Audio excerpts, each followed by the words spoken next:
Harihi Om. Sahana Bhavatu. Sahanao Bhunaktu. Sahaviryam Karavavahai.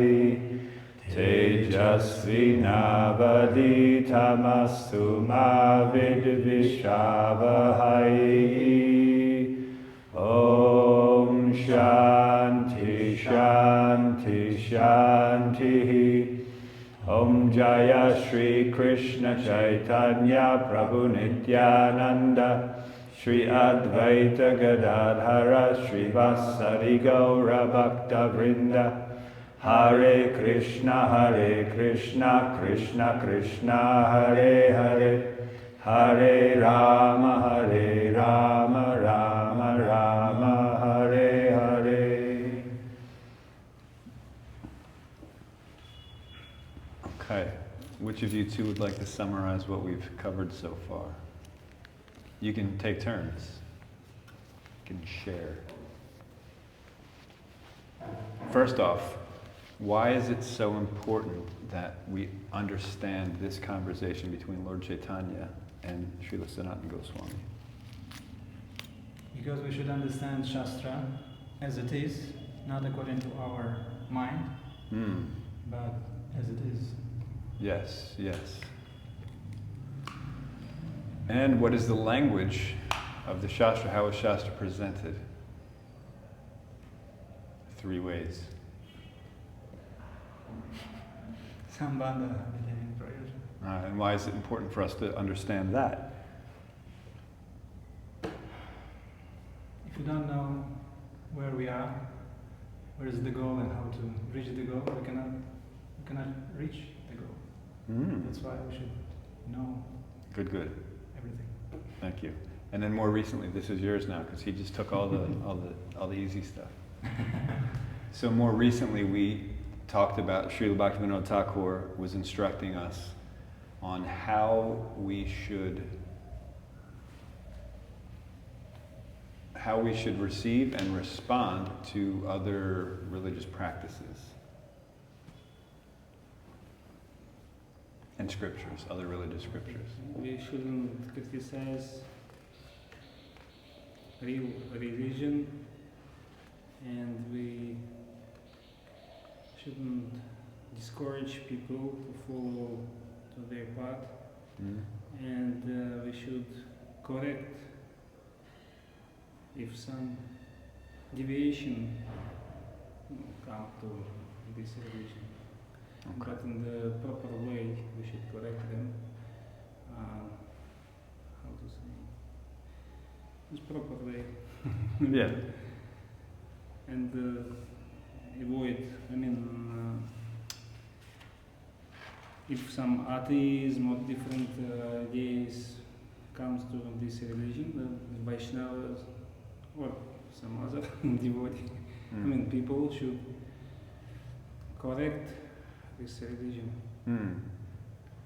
So, yeah, correct the principle of it. Because even if someone's studying Vaishnava literature, which we saw many times, Sarvabhauma Bhattacharya is one good example.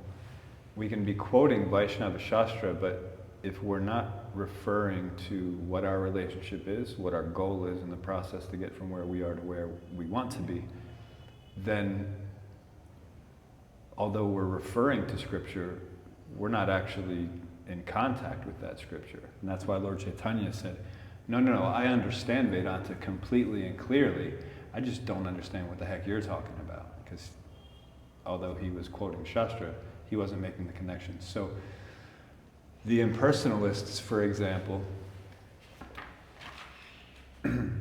they'll refer to Shastra, but they don't understand the reality of the situation, that Krishna is a person. They think that they're going to become Krishna, merge with the Krishna. And so they don't understand the relationship or the goal, and so their process is obviously going to be incomplete. Even if you have the best map, if you don't know where you are and you don't know where you want to go, the map is not going to help you. It could be the best map, the most detailed, the most up-to-date, all of the latest, even the little paths that cut through, all of them are charted on this. But if we don't know where we are or where we want to go, then it's an issue. So all of these things are important. And as Srila Bhaktivinoda Thakur started, there are countless philosophies, but although attempting to reach the truth, they are all incomplete and mutually conflicting, being generated from illusory premises. So we have to get the real premises. In order to do that, we have to understand how the Shastra is speaking to us, what language it's using. And once we understand that language, it's so much easier for us to understand what it's telling us to do. Because if we're just trying to receive it in our own language, according to our own conditioning, our own experiences, our own sensory perception or intellectual prowess, then the philosophy is actually being filtered through all of our shortcomings. And so we're not going to get all of it. We'll get some of it if we're sincere. And the more sincere we are, the more we'll get. But if we actually understand from the Shastra how to understand how the Shastra is speaking to us, then there's way less room for doubt, right? Otherwise, so many doubts can come up. We read things that seem contradictory. Even Srila Bhaktivinoda Thakur, when he was talking about these religions, the one sounded quite liberal. I keep saying liberal, that's not a word. Liberal. Where he's saying, you don't criticize, well, you don't study them either, but you don't study or criticize any of these other religions, right? But if you see a genuine fault, you have to say something. So these seem like they're extremes. And what we have some people that just take the one side of that. And Pandav Mashai even pointed out, there was a whole meeting where ISKCON was trying to sort of become more relevant, and this department that they had this meeting, and they just focused on that first part. They didn't even mention the second part. And they're just trying to say, no, we have to be accepting of everyone, and everything like that. So there's that extreme where you're only, means you're understanding that you shouldn't criticize, because if they're on a bona fide path, you don't want to discourage them, and you also don't want to blaspheme literature pursuant to the Vedic version. That's great. But if you're just allowing anyone to do anything, that's yatamat tatapat, and that's not our philosophy. So when we see that there is an actual discrepancy on principle, not in the details are going to vary no matter what. Different places, different clothes, different food, different language. But when we see that the principle is not being obeyed, then we can,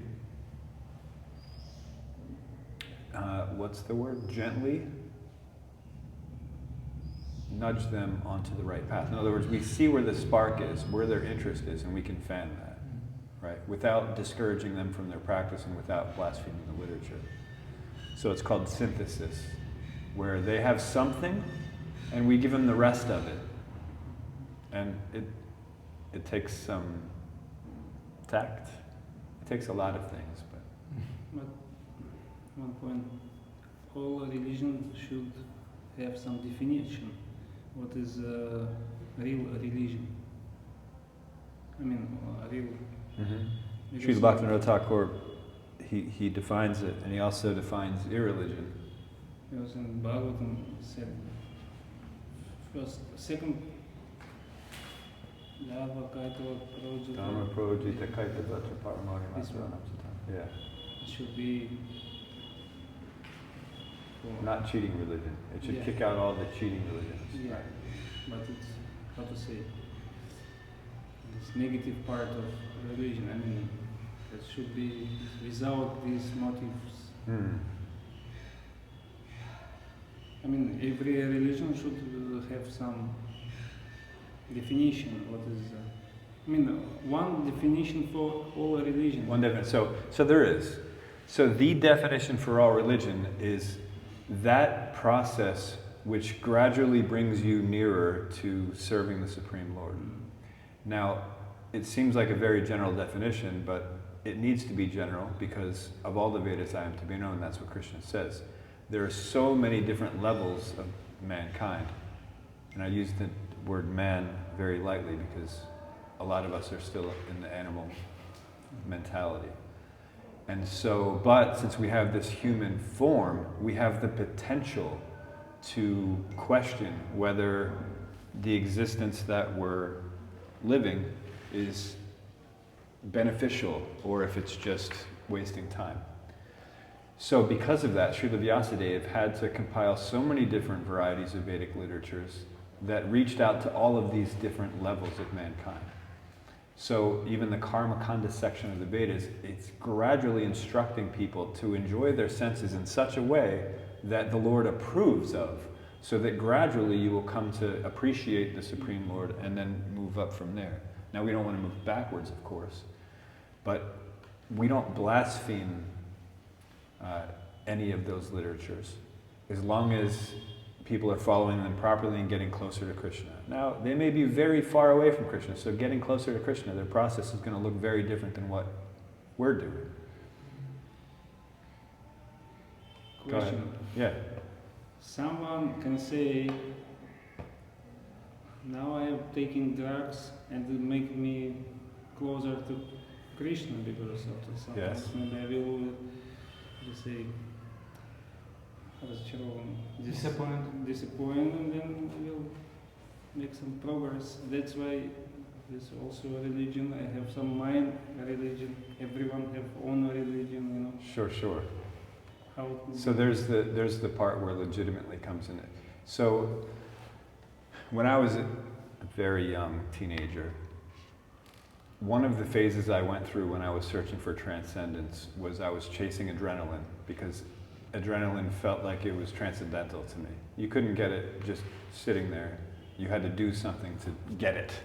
So I thought, okay, this sort of happiness is actually, that's transcendence. But what we find when doing such things is the things that used to give you adrenaline, you get accustomed to it. And so now you have to do something more extreme in order to get that feeling. So you start understanding that it's actually not spiritual, it's material. Now there are other ways to come to that conclusion, and that's to consult bona fide scriptures, right? And this is why we use that term legitimate. If it's legitimately taking you into the direction of Krishna, yeah? So drug use isn't doing that. It may seem like that. Anything may seem like that. A lot of people think that sex indulgence is how you get closer to God, right? And so people just seek out what makes them feel good. Because we spirit souls, we want to feel good. That's natural, right? All of us.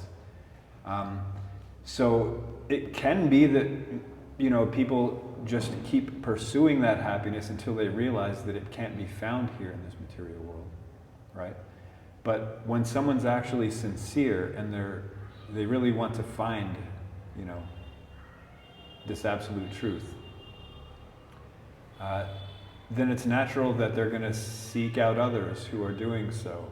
And when Krishna sees that, he puts into their hands bona fide literatures that they can read, follow, understand.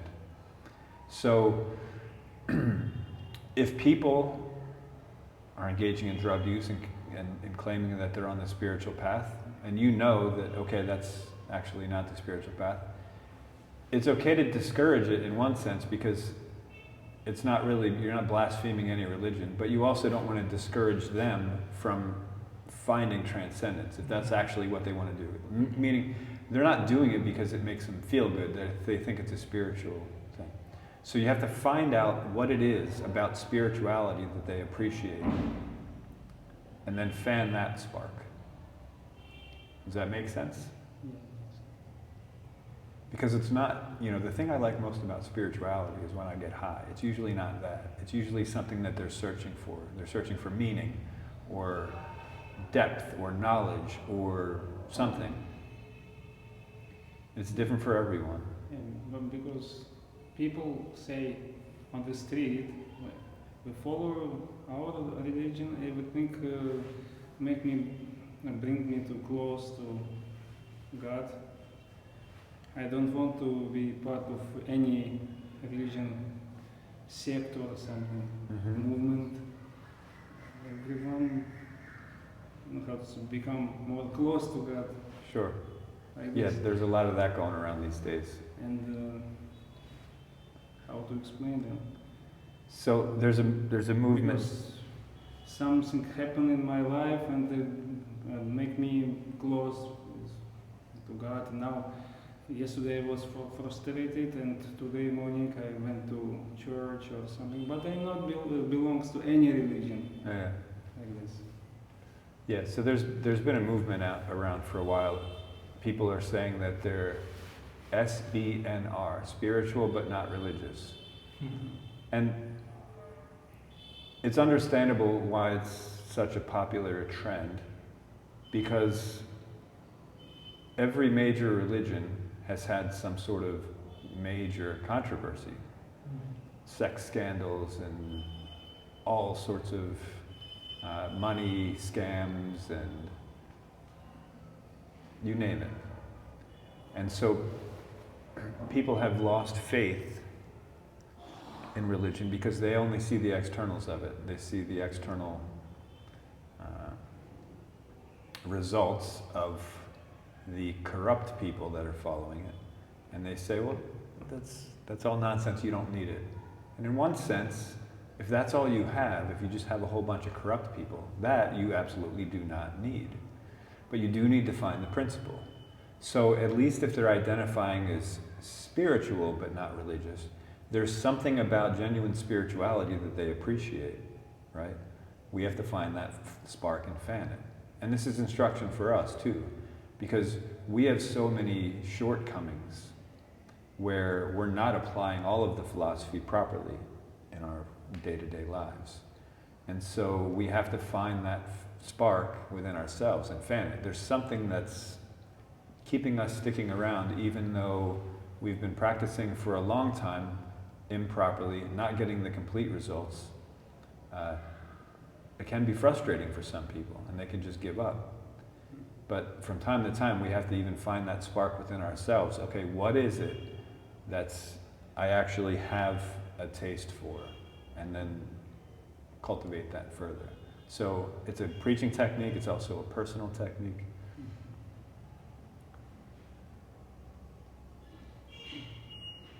Good? Thankfully you're close enough that I don't have to put my glasses on, I can see your face.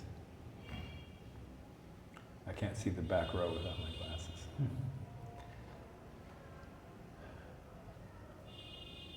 Yeah, so we always have to break it down to the principles, right?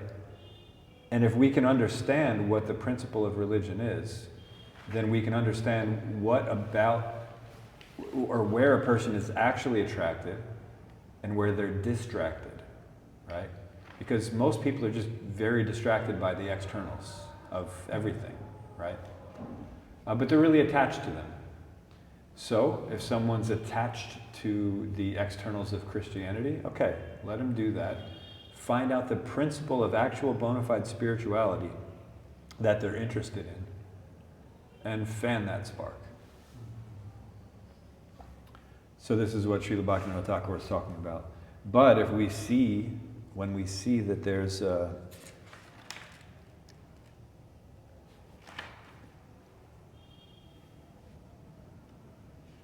however, consider the following point. Although it is worthless to criticize a mere difference in religious system, if people see a real fault, they should not simply accept it. So you don't just accept it. It is beneficial if they attempt to correct the fault in the proper way. Thus, Mahaprabhu, in discussing Buddhist, Jains, and impersonalists, led them to the proper path. The devotees of Lord Chaitanya should always take the Lord's behavior as the proper example to follow.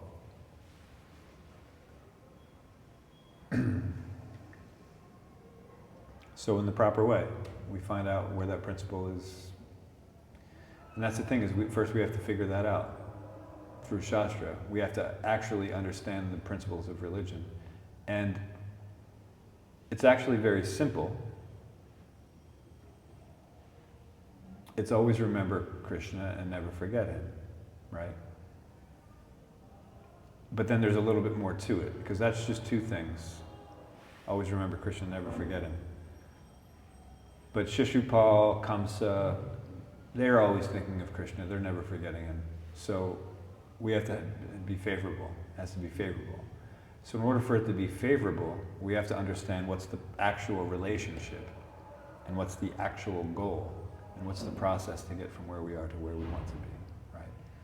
So once we understand that, Sambandha Abhideya Prayojana, and we'll see it everywhere in Srila Prabhupada's purports, in Bhagavad Gita, the first step in spirituality, right?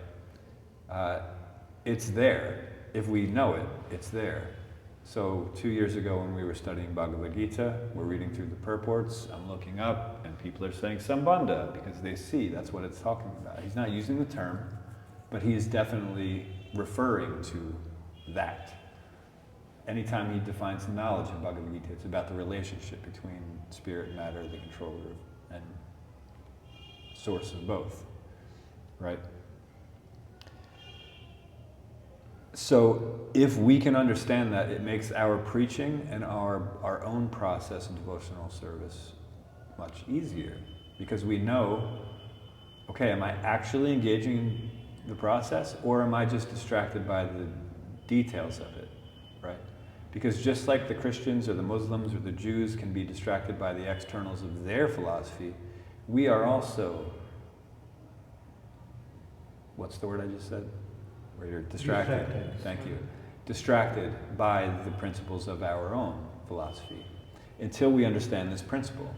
Of all the Vedas, I am to be known. So always remember Krishna, never forget him, but do it in a favorable way. So how is this Shastra getting me to only think of Krishna, right? I mentioned this the other day, but when we're neophytes and we approach Shastra, we tend to do it not to find out how we're supposed to act, but I already know how I'm supposed to act, and I want to find something in Shastra that will help me prove to everybody else that what I'm doing is right. So we only take part of what Shastra is saying. So where Srila Bhaktivinoda Thakur is talking here about these religions and how we have to make sure that we're not disrespecting them. But at the same time, we can't tolerate if there's an actual fault. If my conditioning says that, hey man, it's all good, you know, let everybody just be, right? Then I'm only going to listen to that first part. And if I'm very strict, if I'm a conservative, I'm a traditionalist, I'm very adamant about making sure every single fault is corrected, I'm only going to listen to the second part, right? But since I'm attached to the detail, not the principle, I'm wrong in both cases, right? Because both sides can be wrong. Both sides are right, but both sides can be wrong if not applied properly. And the proper application is, how am I actually understanding this to the point where I'm understanding the relationship between me and Krishna. I understand that I'm not in control, first of all, so I give up that whole attachment to, you know, my experiences in this world, which are, you know, very valuable. They're really the only valuable thing. All of the experiences and the intelligence that I have gained has led me to understand the absolute truth on this point, and now I'm just going to prove that, you know, according to Shastra, that I was right, so that others will also, right? So that has me in the center. That's not Krishna in the center. When I'm approaching Shastra, trying to understand it, and I read both of those sides, and even though I'm more attached to one side, I have to understand, okay, both are true, both are right. How do I see how they're both right?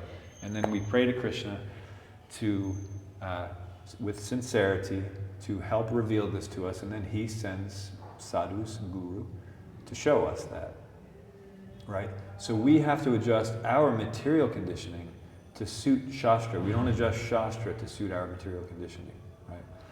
And so that's part of Sambandha Abhideya Prayojana. If we're not letting go of this idea that I'm the controller or enjoyer, then we're not really going to get much out of Shastra. I mean, if we're sincere and we really want to I mean, we want to know Krishna. It's more like, you know, we kind of think we're equals, but we want to know him. So that sincerity, that's okay. We're going to get to know him a little bit. But when we actually know what the relationship is, then it becomes a lot clearer. It becomes ludicrous to think, oh, the experiences I've had in this material world, they can't be the absolute truth, because everyone has different experiences. Srila Bhaktivinoda Thakur started with that.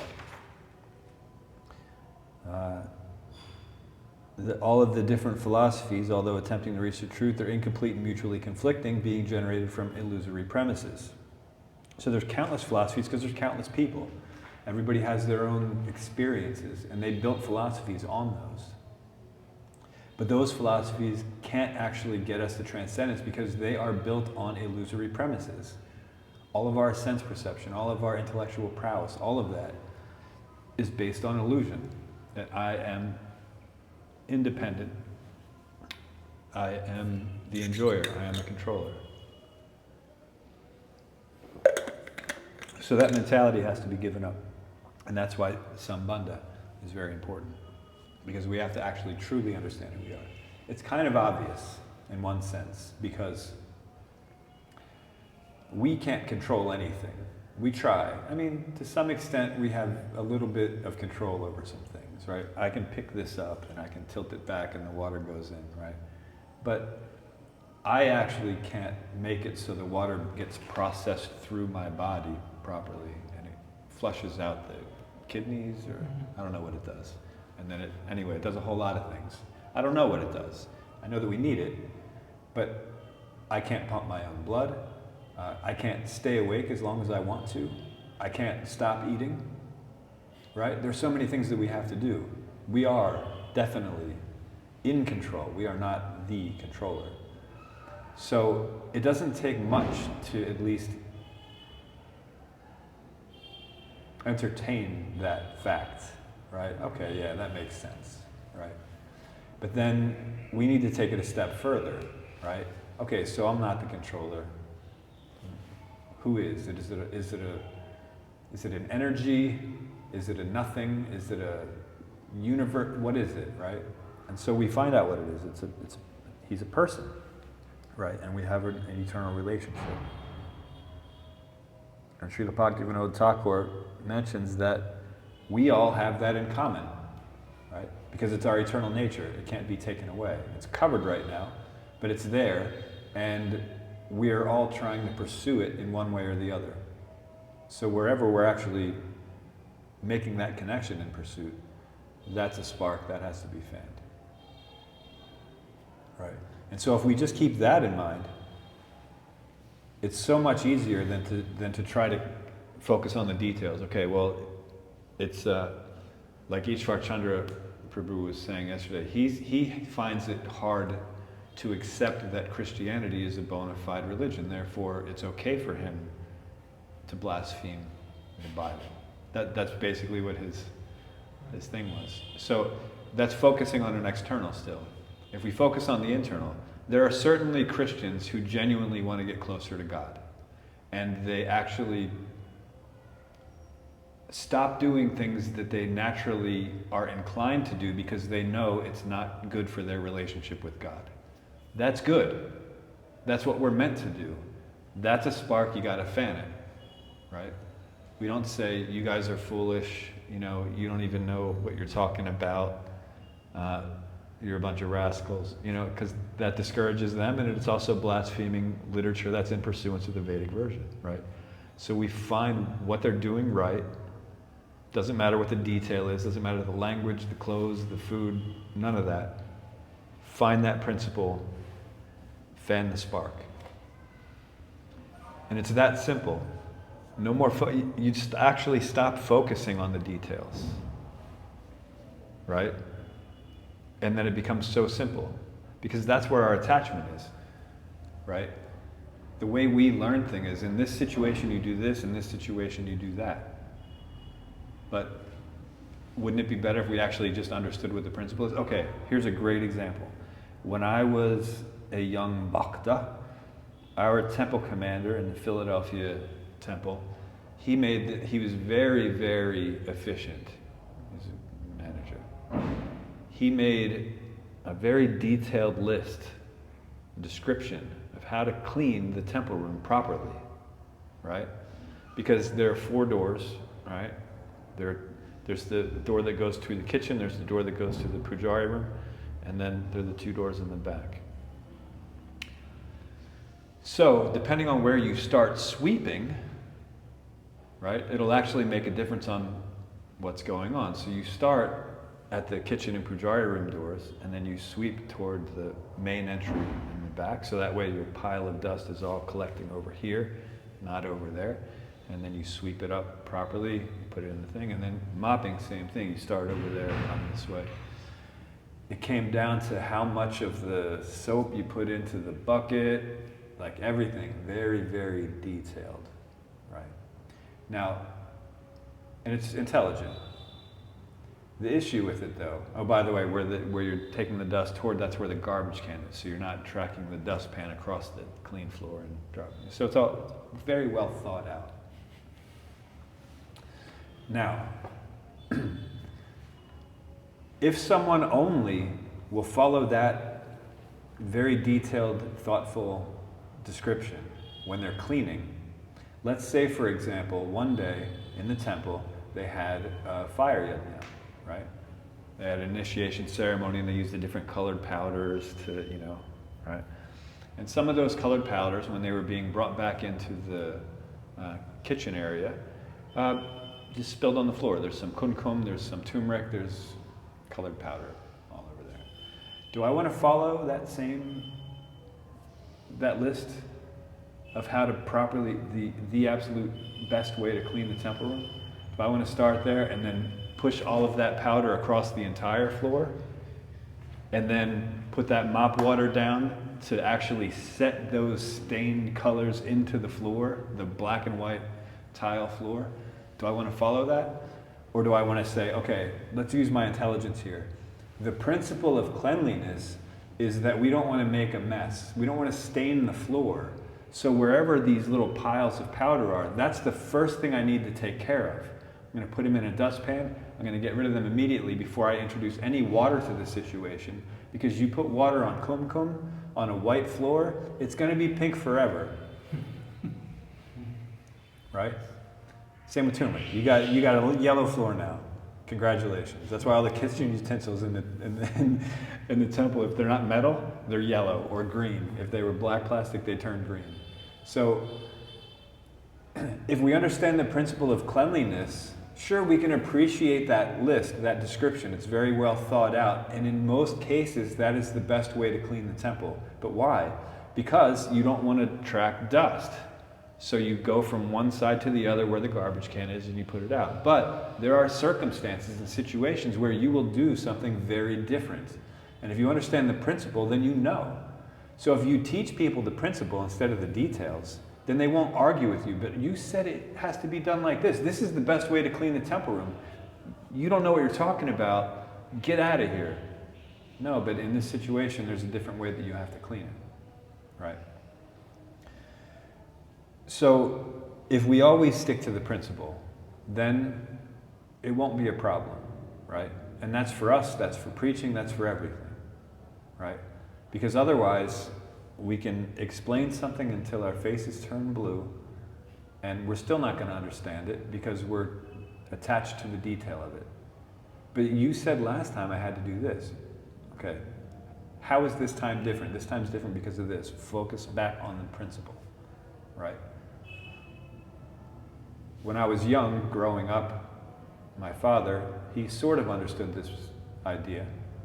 But instead of explaining to us what the principle was, he just said, because I said so. So you do it one way. You said, yeah, but you told me. No, now you do it this way. But you said, but I said so. Now you have to do it. So he understood the principle, but he just didn't know how to explain why we should do it a different way. I said so was enough, because otherwise, you'd be crying in the back because there's something else happening. Right? So we have to get into this habit. This is the way that the Vedas is speaking to us, by principle. It's going through some details, sure, But you'll see that sometimes the details are changing, and when the details are changing, that's where we have to pay attention to see, okay, what's the actual principle here, right? So the story of Ashvatthama, for example, killed the 5 sleeping Pandavas, brought out the Brahmastra twice. He did so many things that are worthy of him being killed. He's an aggressor, right? Everybody at one point wanted him dead. But somehow, the conclusion that everyone finally agreed upon was that, no, you let him live. You take away his position. He's now in an ashram right now. In his next life, he's going to be one of the Saptarishis, the 7 sages that make sure that mankind is actually obeying religious principles. And that was the right call. But is forgiveness always the right call? No. We have to look at what the principle is. So it's not just that we always forgive or we always punish by death, right?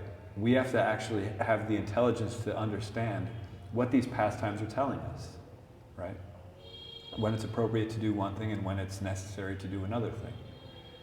And if we don't have the intelligence to actually discern that, what we're going to do when these issues come up is we're going to pick one side. And we're going to ignore the other side. Just see, it says here that this thing is punishable by death. You have to do it. Well, in other places, forgiveness is, and then the other people are doing the opposite. No, we have to forgive, we have to forgive, we have to forgive. But, maybe in that circumstance you shouldn't. So we have to have the intelligence, which is given by Shastra. Not based on our whim or our sentiment or public opinion. We have to understand how to actually understand Shastra. And the way to do that is always focus on the principle and don't get caught up in the details. Good? Yes. Okay. Agree. Sure. So, we left off yesterday. I love how our recaps are always half of the class. And it's okay. So we left off yesterday. It says, those interested in spiritual development should immediately obtain vidvat pratiti. So that's understanding with knowledge. What is the point of understanding through avidvat pratiti, understanding without knowledge? Falling into argument and confusion and losing the goal of life. Footnote 21. This is Srimad Bhagavatam, 11th canto, 11th chapter, verses 3 and 4. O Udhava, both knowledge and ignorance, being products of Maya, are expansions of my potency. Both knowledge and ignorance are beginningless and perpetually award liberation and bondage to embodied living beings. O most intelligent Udhava, the living entity called Jiva is part and parcel of me, but due to ignorance he has been suffering in material bondage since time immemorial. By knowledge, however, he can be liberated. So, those interested in spiritual development should immediately obtain vidvat pratiti. We should immediately go to that source of knowledge that we know is bona fide. We should immediately give up this avidvat pratiti, which we are so attached to, figuring out a philosophy based on our experiences, our senses, our sense of logic, our sense of duty, right? We should give that up because we know that it's not going to lead to the actual supreme destination. It's going to lead to somewhere else in this material world. It might be a little bit less suffering temporarily, but it's not going to actually satisfy us. So as soon as we figure that out, it's in our best interest to drop all that other stuff. That's easier said than done because we're very attached to all of these things. But if we do it little by little, if we identify, okay, what is my biggest attachment that I do it every day without fail. I'm completely spontaneously attracted to it, but it's not actually getting me closer to Krishna. And start there. And what about this activity or whatever it is so attractive to me? That's going to be Krishna. The reason anything is attractive is because of Krishna. So then if we find through the Shastra how that thing that we're so attracted to is actually meant to be used. So instead of it serving us, we're using it. We see that it's valuable, obviously, because we're doing it every day. But now we want to find out how to make it more valuable, how to use it properly, right? Kid finds gold, he likes it, it's shiny, but he's not going to use it properly until he understands, oh, it's gold, it can be used properly, right? If he had a piece of broken glass, he'd be just as excited because they're both shiny, right? So we have to understand how our material attachments can actually be used properly in the service of Krishna, right? And so little by little, we just do that. We focus on the principle, we figure out where our shortcomings are, where we're trying to do this avidvat pratiti, and then once we figure out how to do it properly, vidvat pratiti, right? Lather, rinse, repeat. Srila Bhaktivinoda Thakur continues.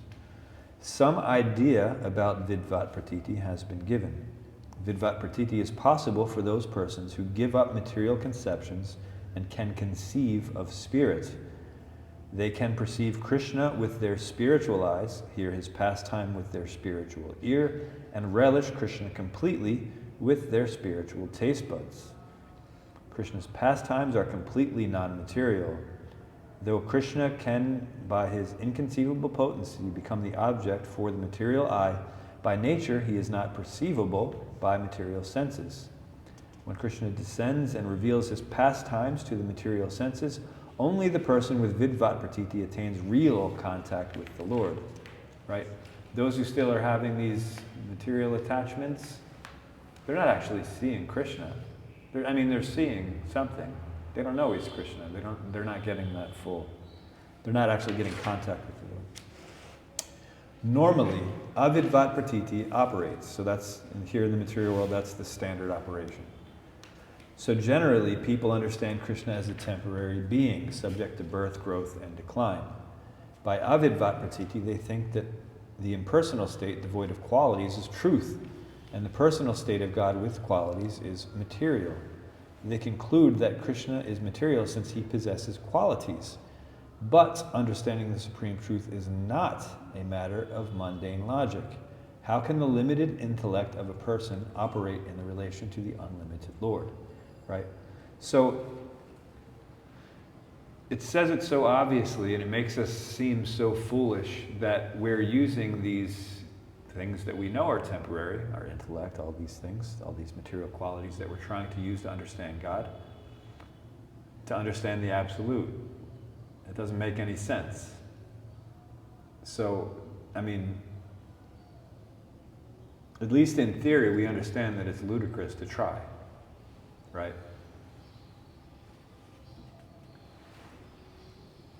So they make these toys for kids that look like things that adults use, right? They're made out of plastic.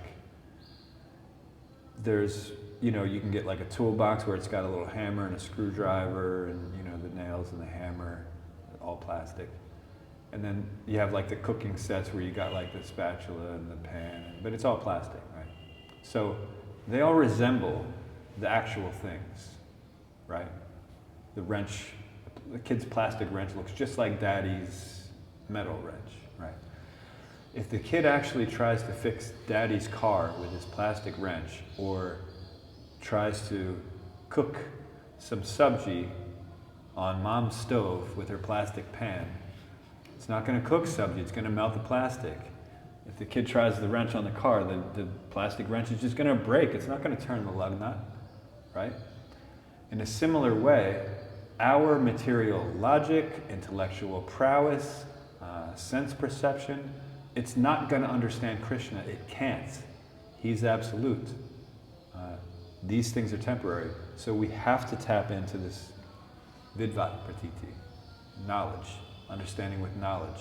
Otherwise, we're these little kids trying to fix dad's car with a plastic tool set. It's not going to work. It can't work.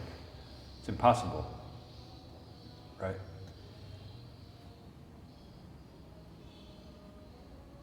So focus on the principles. Srila Bhaktivinoda Thakur continues. The supreme truth can only be understood and relished by by the devotional element present in the soul. So Srila Bhaktivinoda Thakur pointed out, every single spirit soul has this nature, right? When we tap into that, then everything becomes clear. So even, he said, even the tribals, if they are given, if they are instructed and follow Varnashrama Dharma, they can very quickly come to the Supreme Lord. But the so-called civilized man who's trying to pursue knowledge through scholarship, they're going to be completely distracted, right? So if we understand how to engage our nature properly, no problem, process is easy. As soon as we start thinking that we're the doer and that we can figure out a little trickety-trick shortcut to, you know, do better or this or that or the other thing, we're lost. So he can only be understood and relished by the devotional element that's present within the soul. That's the sat principle. That's why when we were talking about this term sadhu sangha, it doesn't mean just hanging out in proximity with other aspiring Vaishnava. It means actually identifying with and implementing the sat principles that are being displayed, or what's the word? Exemplified? There's another word that I'm looking for, but those both work, by that devotee that are coming through that. So it's that sat principle. That's sadhu sangha. And so we too have that sat nature. We can understand it through Shastra, Guru, or Sadhu. And they're all Shastra, because Guru only refers to Shastra, Sadhus also. So it's Shastra, Shastra, and Shastra. And that's how we can understand this process. Continuing. This devotion, or bhakti, is the preliminary stage of pure love, prema. Vidvat pratiti arises only by Krishna's mercy, for Krishna's mercy does, for only by Krishna's mercy does the Vidya Shakti help jivas. All of the conceptions of God existing in the world, of all the conceptions of God existing in the world, the form of Krishna is the most suitable for developing pure love. The conception of Ahla in the Quran is not suitable for developing pure love. Even the Lord's dear prophet could not see Ahla's form, for although the Lord is friendly, he remains at a distance from the worshipper due to the conception of God as master. God, as perceived in the Christian faith, is also a distant entity, what to speak of the impersonalist conception of Brahman. Even Narayana, a personal form, is not the form by which the soul can most easily obtain pure love. Krishna alone, who resides in the spiritual abode of Vraj, is the object of pure love. The only object of pure love. Footnote 22. Bhakti Rasamrita Sindhu 1.1.11. Anyabilasita shunyam jnana karma dhyanavartam anukulyena krishnanu shilanam bhaktir uttamaha. One should render transcendental loving service to the Supreme Lord Krishna favorably and without desire for material profit or gain through fruitive activities or philosophical speculation. That is called pure devotional service.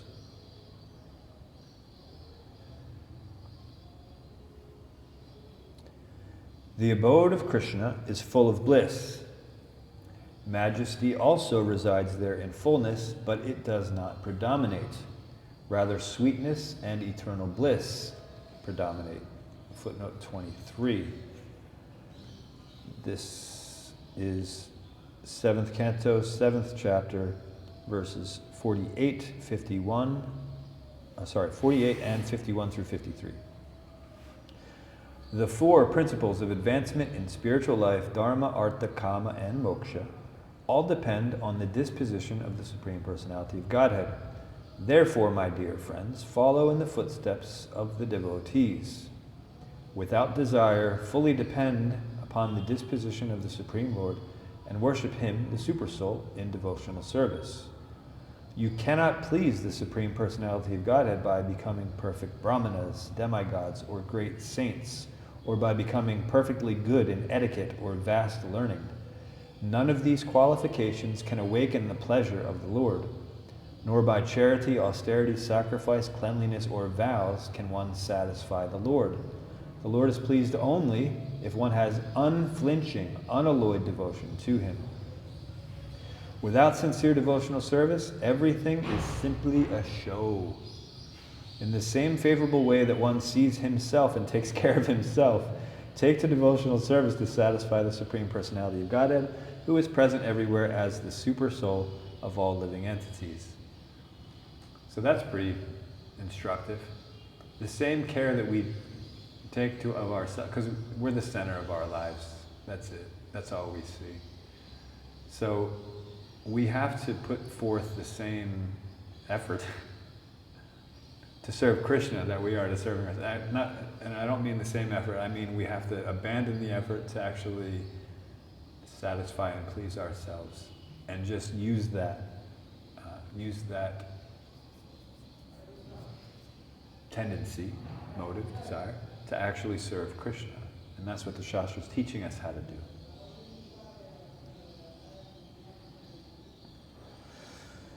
Its wealth is its fruit, flowers and twigs, the spiritual world. Its citizens are the cows. Krishna's friends are the cowherd boys, and his associates are the gopis. His food is butter, yogurt, and milk. All the groves and forests are filled with love of Krishna. The Yamuna river engages in Krishna's service. Everything in nature serves him. Elsewhere he is worshipped and revered by all as the Supreme Lord, but here he is the very life of all the inhabitants. He sometimes descends to the worshipper's level and sometimes becomes subordinate to his devotees. So here's the greatest and the sweetest thing about God. So God, everything came from him. When we were kids and we used to play, there was always one kid who was like everyone looked up to. And he made all the rules.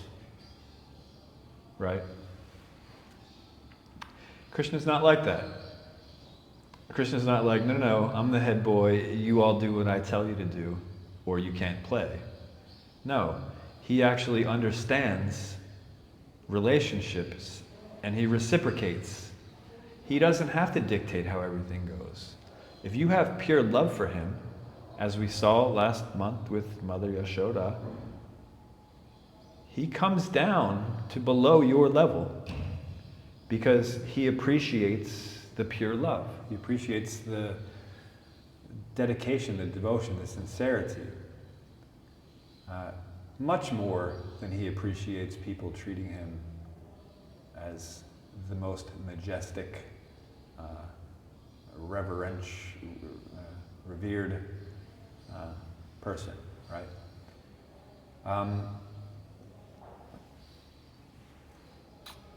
And so in Vaikuntha, for example, everyone is worshipping with awe and reverence. But in Vrindavan, we see that on the pastime of Kaliya, all the residents of Vrindavan are there because they hear the trouble. So they all go to the banks, the Yamuna, and they see Krishna. He's wrapped in the coils of the Kaliya serpent. Some of them are actually losing their lives because he's my life and soul. There's no point in living if he's no longer with us. And it looks like he's dying. So they're losing their lives. The people are trying to hold the other residents back that are trying to go in and save Krishna. All this stuff is going on. And when Krishna sees, okay, they're way too distressed right now, I gotta, move on to the next phase, and then he starts his brilliant dance on Kaliya's heads, drives away the venomous tendencies of Kaliya. And then when finally everyone is revived back to consciousness, all the people that basically lost their lives on the back of the Yamuna, they see Krishna, okay, they're all happy now. So not only were they losing their life when they thought he was in danger, but then after everybody knows he's safe, he's there on the bank of the Yamuna, The entire village slept on the bank of the Yamuna that night because they didn't want to go home, because they didn't want to take their eyes off of Krishna. They experienced his absence. He wasn't really gone, but that's what they experienced, that's what they felt. And it was so torturous that they couldn't return home. They couldn't keep their eyes off of him. So everybody just stayed there. This is Vrindavan. That doesn't happen in Vaikuntha. Vaikuntha, he's treated with awe and reverence. If he's coming, you're clearing the path, you're bowing down. And that's nice, considering the relationship, because he's God and you're not, you're a servant. Okay, that's good. But he appreciates these personal pastimes much better. And so it kind of puts us in a strange position, because we also like personal relationships, but we want to be the center. And then we find out, okay, well, kind of, Mother Yashoda, he did whatever she wanted. So I want that, but I don't want to, in other words, I don't necessarily want to have the pure love. I just want to be in control of God, right? That's what we all here, all of us in the material world want.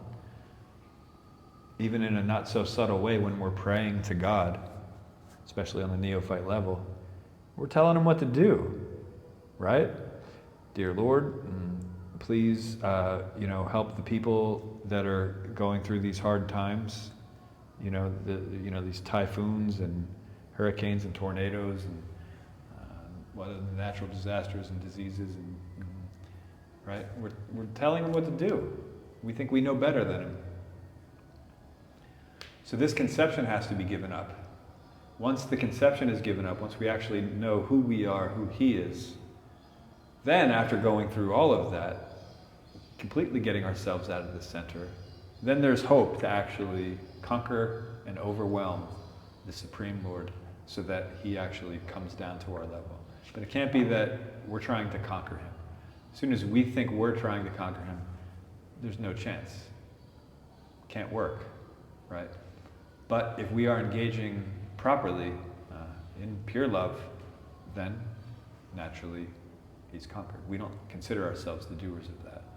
Mother Yashoda, she sees himself as Krishna's mother. She's just doing her duty. She's just trying to take care of her kid, right? But that's the position that's taken. Okay. Anything on today?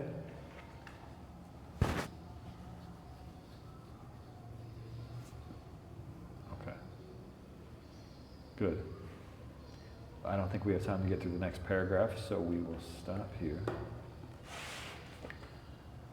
Om Hare Krishna, Krishna Krishna, Hare Hare, Hare Rama, Rama Rama, Hare Hare. Srila Prabhupada ki jai, Srila Bhaktivinoda Thakur ki jai, Ananta Koti Vaishnava Vrinda ki jai.